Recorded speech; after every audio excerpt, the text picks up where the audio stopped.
Olá, muito boa tarde com a paz do nosso Senhor Jesus. Eu sou o pastor Cleison, da Igreja do Evangelho Quadrangular, aqui na Getúlio Norteaga 218, no setor central. E lembrando a você que tem me acompanhado através do canal do YouTube, nós paramos com uma série de mensagens há umas 3 semanas atrás. Eu tive que fazer uma viagem, mas já estamos retornando às nossas atividades aqui na igreja. E vamos retornar também às atividades do canal do YouTube, mandando vídeos sobre panorama bíblico, né? O que é o panorama bíblico? É você olhar sobre um aspecto mais superficial, né? Então, eu quero convidar você, se você gostar dessa live, gostar desse vídeo, compartilhe com outras pessoas, né? Inscreva-se no canal. E o assunto é Bíblia, o assunto é a palavra do Senhor. Então, nos vídeos anteriores, quero fazer uma recapitulação bem rápida. Hoje o vídeo vai ficar um pouco mais longo. Nós começamos lá na Gênesis, que nós sabemos que é o livro da criação, onde tudo começou, onde tudo foi criado pela palavra, e onde os patriarcas, que são os personagens principais do livro, Abraão, Isaac, Jacó e também José. Depois da Gênesis a gente vai ver ali a Arca de Noé, o dilúvio, né? A Torre de Babel e vários acontecimentos, o chamado de Abraão e o nascimento de Isaac e posteriormente de Jacó, os filhos de Jacó que geraram as tribos, as 12 tribos, e depois que José então ele é governador do Egito, ele leva seu povo, a sua família toda para o Egito, e lá então depois que Faraó morre, eles começam a ser oprimidos pelo Faraó que assumiu. E então Deus agora levanta um homem chamado Moisés para ir tirar o povo dele de lá, depois de 400 e tantos anos, 430 anos, né? Ele levanta o libertador Moisés, e aí a gente entra no livro do Êxodo, que quer dizer passagem ou saída. É instituída a Páscoa. Logo após a Páscoa, eles agora começam a caminhada pelo deserto, e no livro do Êxodo há vários acontecimentos. É um período de muita murmuração, onde o povo murmurava muito, o povo reclamava muito com Moisés, e havia muita rebeldia, inclusive contra o próprio Moisés, pelos seus próprios irmãos, Arão e Miriam, e receberam o castigo devido, né, por causa disso. E no deserto houve também a provisão de Deus. A gente vai ver ali Deus mandando maná do céu, água da rocha, mandando sombra para eles durante o dia, aquecendo e luz durante a noite, né, e várias providências que Deus cuidando do seu povo durante a travessia do deserto. Então o livro do Êxodo gira em torno disso, dessa caminhada. Depois do Gênesis, Êxodo, depois nós entramos no livro de Levíticos, que vem da tribo de Levi. E os levitas, eles não receberam terra por herança, porque as outras tribos é que bancavam eles, né, que sustentavam eles. E a incumbência, a função deles era cuidar da parte cerimonial da sinagoga, da igreja, a parte religiosa, né? Então eles tinham essa função dos louvoristas. E o livro de Levíticos é da tribo de Levi, e para ser sacerdote precisava ser levita. Nem todo levita era sacerdote, mas todo sacerdote precisaria ser levita, da tribo de Levi. E fala das leis e também da santidade de Deus. Então ali no livro de Levíticos, Deus traça um plano, as leis que eram para ser regidas, para ser obedecidas lá em Canaã.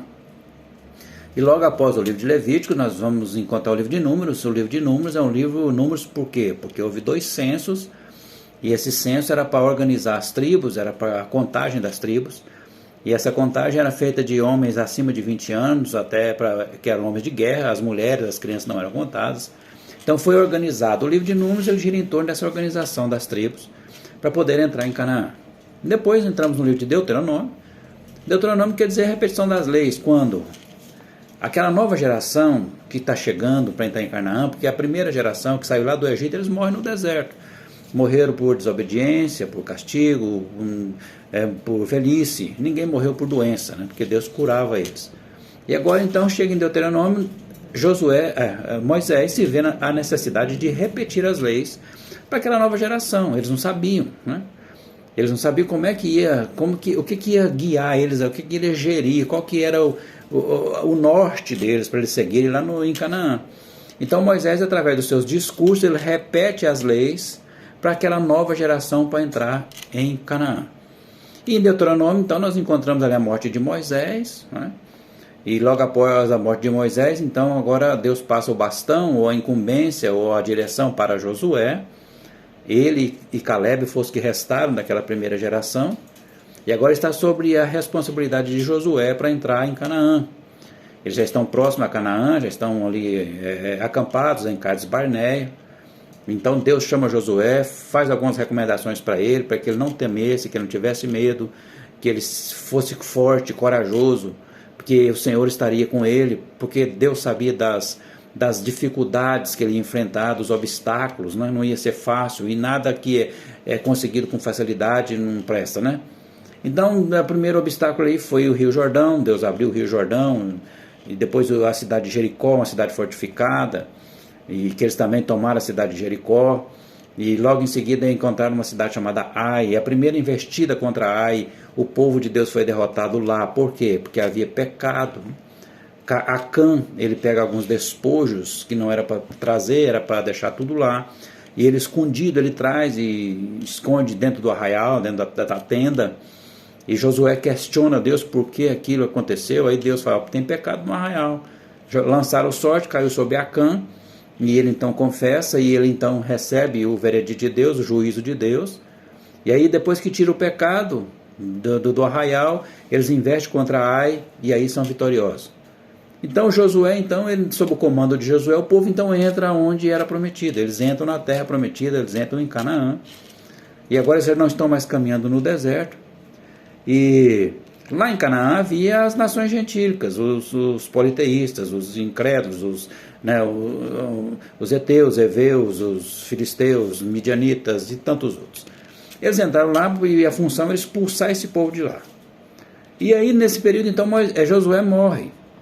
Só que Josué não deixou sucessor, como Moisés, que deixou ele como sucessor. E como não havia sucessor, o que Deus então faz? Ele levanta os juízes.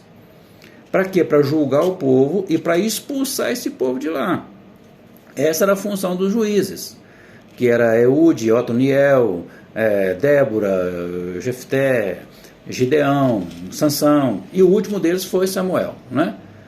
Então esse juiz tinha essa função, mas era o período mais conturbado que houve na história de Israel, quando cada um fazia o que queria, né?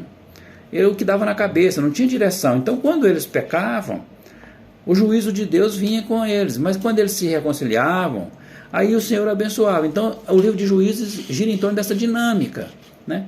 Eles tentando expulsar esse povo de lá, mas com muita rebeldia, com muita desobediência, e por isso sofreram muitos castigos por causa disso. Então quando você lê o livro de Juízes, você vai encontrar isso. Por exemplo, Sansão foi levantado para lutar contra os filisteus, Gideão contra os midianitas, e assim por diante. Débora foi uma juíza, né? Então a função deles era julgar as causas e também expulsar esse povo de lá.